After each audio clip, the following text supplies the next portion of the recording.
Hi everyone, welcome back to our channel. आज की video में हम डिस्कस करेंगे पोस्ट ऑफिस में रिलीज़ हुई हाल ही की वैकेंसीज की।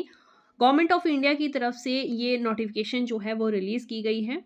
7 फरवरी की ये नोटिफिकेशन है, आप देख सकते हैं। ऑल ओवर इंडिया जो है वो पोस्ट ऑफिस की वैकेंसीज निकाली गई हैं। अगर हम हिमाचल की बात करें तो हिमाचल में टोटल पोस्टें जो है वो 331 निकाली गई हैं। वो चार्ट भी मैं आपको आगे वीडियो में दिखाऊंगी कि कितने पोस्टें जो हैं वो किस स्टेट के लिए निकाली गई हैं और किस किस पोस्ट के लिए आप अप्लाई कर सकते हैं, और अदर स्टेट्स में अगर आप अप्लाई करना चाहते हैं तब भी कौन सी ऐसी स्टेट्स हैं जिनके लिए आप अप्लाई कर सकते हैं। तो यहाँ पे देखिए, यहाँ पे 2025 का शेड्यूल जो है फर्स्ट जारी कर दिया गया है गवर्नमेंट ऑफ इंडिया की तरफ से। ग्रामीण डाक सेवक के रूप में ये ऑनलाइन एप्लीकेशन मांगी गई हैं। कौन कौन सी पोस्ट के लिए ये एप्लीकेशन मांगी गई हैं उनके बारे में बात करें तो दो पोस्टें हैं। फर्स्ट है ब्रांच पोस्ट मास्टर और assistant branch post master.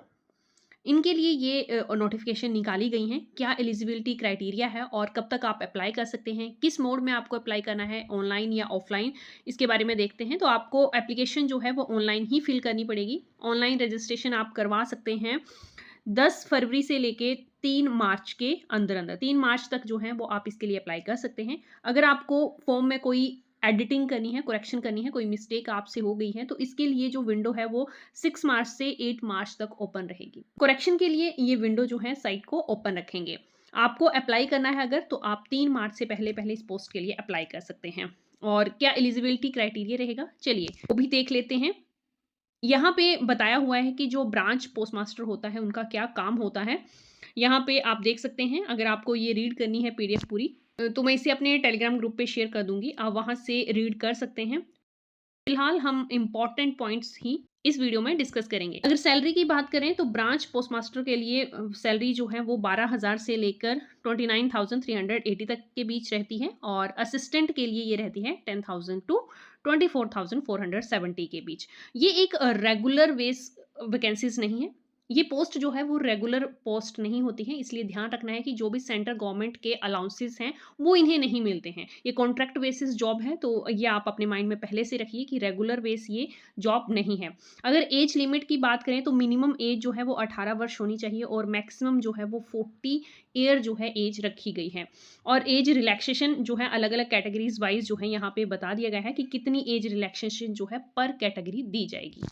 Education qualification की बात करें तो एजुकेशन जो है +2 होनी चाहिए। किसी भी रिकॉग्नाइज्ड बोर्ड से आप अगर +2 पास्ड हैं तो आप इस पोस्ट के लिए अप्लाई कर सकते हैं।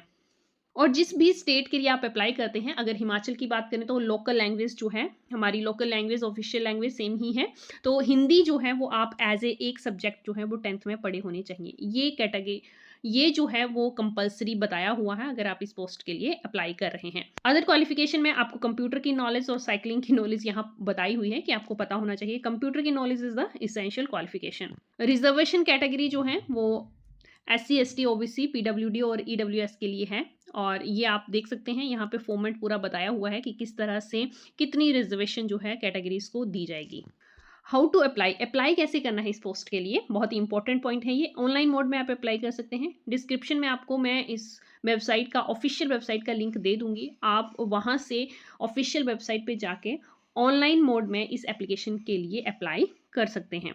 और आपको ये ध्यान रखना है 3 मार्च से पहले पहले आप इस एप्लीकेशन पे अप्लाई कर दें, ताकि लेट जो है वो टाइमिंग ना हो। सिलेक्शन क्राइटेरिया क्या है? सिलेक्शन जो है आपको पता है कि ये मेरिट बेसिस होती है। मेरिट बेसिस होती है मींस आपके जो 10th +2 के मार्क्स हैं उनके बेसिस पे मेरिट लिस्ट प्रिपेयर की जाती है, और वहीं से अपॉइंटमेंट जो है वो कैंडिडेट्स को दी जाती है। यहाँ पे इन्होंने एग्जाम्पल भी दिया है कि किस तरह से ग्रेडिंग जो है वो दी जाती है मार्क्स की। ये पूरी पीडीएफ जो है वो टेलीग्राम पे आप देख सकते हैं। लिंक आपको टेलीग्राम का डिस्क्रिप्शन बॉक्स में मिल जाएगा, आप वहाँ से भी देख सकते हैं। टेलीग्राम पे जाइए, आपको कंप्लीट पीडीएफ जो है वो इसकी मिल जाएगी। अब अगर जब आप ऑनलाइन अप्लाई कर रहे हैं तो कौन कौन से डॉक्यूमेंट आपको चाहिए ये आपको पता होना चाहिए। मार्कशीट आपको चाहिए, identity proof, caste certificate, PWD certificate. अगर आप इन रिजर्व कैटेगरी से अप्लाई कर रहे हैं तो आपको ये सर्टिफिकेट ज़रूरी है। Then date of birth proof, date of birth proof के लिए आप 10th की मार्कशीट अपलोड कर सकते हैं। मेडिकल सर्टिफिकेट, अगर मेडिकल सर्टिफिकेट की ज़रूरत है कोई आपको, आप उस कैटेगरी में अप्लाई कर रहे हैं जहाँ पे आपको मेडिकल सर्टिफिकेट की ज़रूरत होगी, तो वो भी आपको अपलोड करना पड़ेगा ऑनलाइन अप्लाई में। अब बात कर लेते हैं कि ऑल ओवर इंडिया में किस किस स्टेट में कितनी पोस्टें निकाली गई हैं और हिमाचल में कितनी पोस्टें हैं और कौन सी लोकल लैंग्वेज जो है वो आपको आनी चाहिए, जो कि 10th में आपको एक सब्जेक्ट पढ़ने के लिए कंपलसरी बताया हुआ है, वो कौन सा है। यहाँ पे आप देख सकते हैं सभी स्टेट्स की अलग अलग कैटेगरी में कितनी पोस्टें निकाली हुई हैं बताया हुआ है। तो यहाँ पे कैटेगरी वाइज भी डिवीज़न करी हुई है और unreserve category, OBC, ST, SC, EWS, ये कौन सी कैटेगरी के लिए अप्लाई कर रहे हैं आप देख सकते हैं। और अगर हिमाचल की बात करें तो हिंदी जो है लोकल लैंग्वेज कंपलसरी है और टोटल पोस्टें जो है वो 331 जो हैं हिमाचल के लिए अलो करी गई हैं। अदर भी आप स्टेट देख सकते हैं, अदर स्टेट में अगर अप्लाई करना चाहते हैं तो आप देख सकते हैं जिनकी लोकल लैंग्वेज हिंदी हो आप उन सभी में अप्लाई कर सकते हैं। अगर आपने 10th में हिंदी लैंग्वेज जो है वो एक सब्जेक्ट पढ़ा है तो। यही आज की वीडियो कंप्लीट करते हैं। अगर आपको वीडियो इन्फॉर्मेटिव लगी हो तो लाइक ज़रूर कर दें। Thanks for watching.